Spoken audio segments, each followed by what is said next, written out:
Assalamualaikum warahmatullahi wabarakatuh. Perkenalkan, nama saya Rifki Rizal Fansyah dengan NIM D111911129.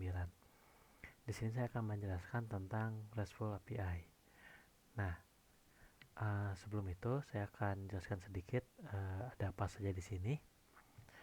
Jadi di sini ada kode untuk model, itu mengambil model dari pegawai.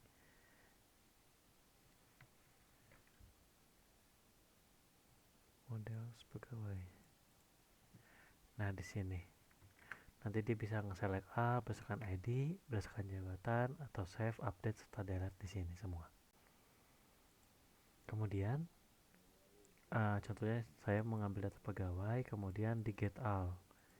Ada get all di sini berarti mengambil semua dari tabel A ke tabel B atau tabel pegawai ke tabel jabatan dengan ID sekian. Jika ID jabatan sama dengan ID jabatan pegawai sama dengan ID jabatan, maka akan dimunculkan. Nanti dimunculkan semua di sini. Di sini sudah dapat pegawainya. Kalau tidak kosong nanti maka akan ke tahap selanjutnya. Nah, dan jika kosong maka akan langsung menampilkan array kosong. Kemudian kita coba di forage atau ditatakan kembali si data-datanya itu. Kemudian bikin variabel baru berupa array dengan respon misalnya ID pegawai, NEP, nama jabatan, nama, agama, telepon, jenis kelamin, serta alamat. Kemudian jika sudah, nanti sini ada JSON. Nah, ada error, status, serta datanya. Nah, status ini menunjukkan 100-200 yang berarti berhasil, errornya 0, berarti data kegagalan, serta data yang memunculkan respon yang dari array di atas ini. Sudah itu, kita akan tampilkan di Postman. Contohnya, di sini, get all, kita dapatkan data. Nah, nanti di sini akan muncul pakai menggunakan get ya di sini. Statusnya 200, errornya 0 dengan data sebagai berikut. Nah, untuk mendapatkan URL-nya di sini saya menggunakan web index php restful db2_2 seperti di sini.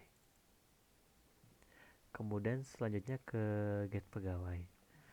Nah, hampir sama dengan yang di atas, namun di sini bedanya kita menggunakan parameter ID pegawai. Nah, kalau misalnya ID pegawainya tidak kosong, maka nanti akan langsung eksekusi ke bagian sini. Kalau kosong, maka akan langsung menunjukkan array kosong. Sama seperti tadi, cuman di sini kita bedanya bagian modelnya menggunakan get by ID. Get by ID, jadi mencari data tabel menggunakan ID pegawai.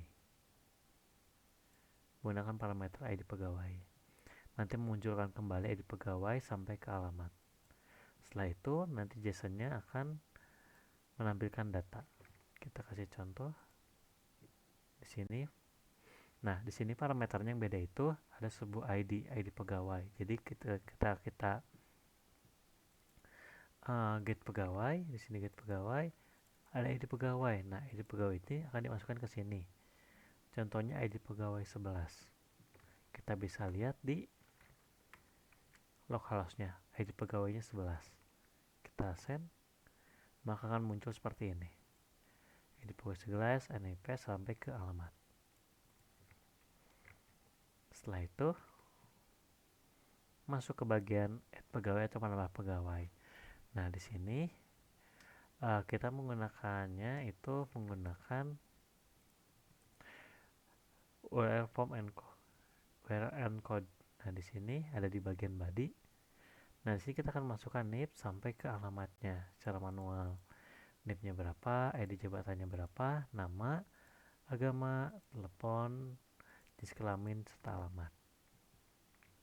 Pada bagian API atau controllernya, di sini ada pegawai, itu akan menginputkan berdasarkan post. Jadi, tipenya itu harus berupa post dulu, jangan get. Kalau get nanti tidak akan dapat datanya.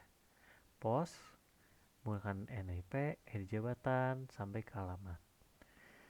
Kalau misalnya namanya kosong, nanti kalau namanya tidak kosong, nanti akan langsung eksekusi ke bagian atas. Kalau kosong, langsung ke violet. Nah, seperti itu. nanti dimasukkan langsung ke save atau disimpan ke dalam database di sini. Lalu akan munculkan error misalnya data save atau misalnya error message file. Kita coba kirimkan misalnya jadi jabatannya 1, namanya misalnya Iza Irfansyah Rifki. Kita send. Nanti akan dari sini. Kemudian kita get all. Maka datanya akan menambah dengan ID 17. Kalau kita coba ke by ID 17, maka akan dapat ID atau data yang terbaru tadi. Lanjut ke edit pegawai. Untuk edit pegawai mirip-mirip dengan yang input tadi, cuman bedanya di sini.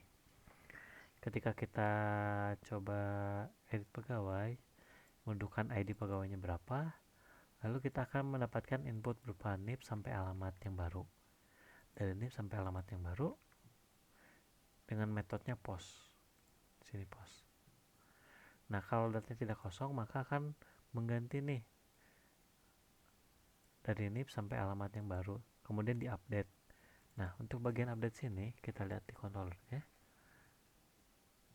Update tabel ini, tabel T pegawai dengan isian data di mana akan mengupdate ID pegawai berdasarkan ID yang diinputkan atau ID yang dimasukkan dalam parameter. Seperti ini. Contohnya saya akan edit pegawai 17 yang tadi. Nah, ini parameter ID-nya. ID dan ini datanya. Dari NIP sampai alamat. Kita akan coba NIP 13 jabatan, nama Iki, agama Islam, telepon 0812, perempuan, Puri Cipageran. Kita send. Nanti akan muncul status 200 dengan sukses data edited. Nah, kita kembali ke get all, kita coba cari. Nah, ini. Nanti datanya terganti. Lanjut ke delete pegawai. Untuk delete pegawai, simple saja di sini menggunakan parameter juga. Kalau parameternya tidak kosong, nanti akan langsung masuk ke bagian sini, ke M pegawai, model pegawai, lalu delete berdasarkan ID pegawainya. Kemudian kalau misalnya berhasil, statusnya 200, kalau gagal 500. Kita coba 17. Data deleted dan kita lihat di get all. Datanya hanya 1. Nah, seperti itu dari saya. Mungkin maaf bila ada salah kata-kata. Assalamualaikum warahmatullahi wabarakatuh.